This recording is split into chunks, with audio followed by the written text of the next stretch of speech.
अतिउष्णतेमुळे राजस्थान आणि देशाची राजधानी देखील होरपळलेली आहे। राजस्थानमध्ये 50 अंश सेल्सिअस इतक्या उच्चांकी तापमानाची नोंद झाली आहे। राजधानी दिल्लीत उष्णतेचा पारा 49.9 अंश सेल्सिअसवर पोहोचलाय। दिल्लीत उष्णतेने तापमानाचा ऐतिहासिक उच्चांक गाठलेला आहे। तर राजस्थानच्या चुरूमध्ये 50.5 अंश तापमानाची नोंद झाली आहे। दिल्लीतील नरेला आणि मुंगशेपूर भागात सर्वाधिक तापमानाची नोंद झालेली आहे।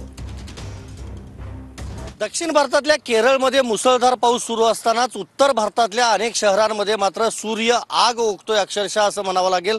राजधानी दिल्लीमधलं सध्याचं मी चित्र दाखवतोय, कर्तव्यपथ अर्थात इंडिया गेट परिसरातलं।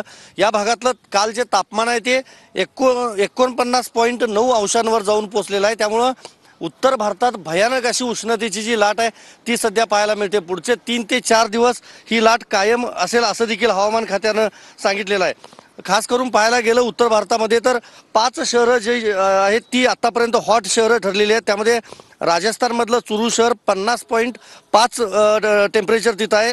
हरियाणातल्या सिरसामध्ये 50.3, दिल्लीतल्या मुंगेशपूर भागामध्ये 49.9 आणि उत्तर प्रदेशमधल्या झाशीमध्ये 49 त्याचबरोबर पंजाबमधल्या भटिंडामध्ये 47.2 इतक्या तापमानाची नोंद जी आहे ती झालेली आहे। महत्त्वाचं हेच आहे की राजधानी दिल्लीकरांनी काळजी घ्यावी असं आवाहन प्रशासनानं केलं आहे। व्हिडिओ जर्नलिस्ट राकेश कुमार सह मी संदीप राजगोळकर, TV9 मराठी, नवी दिल्ली।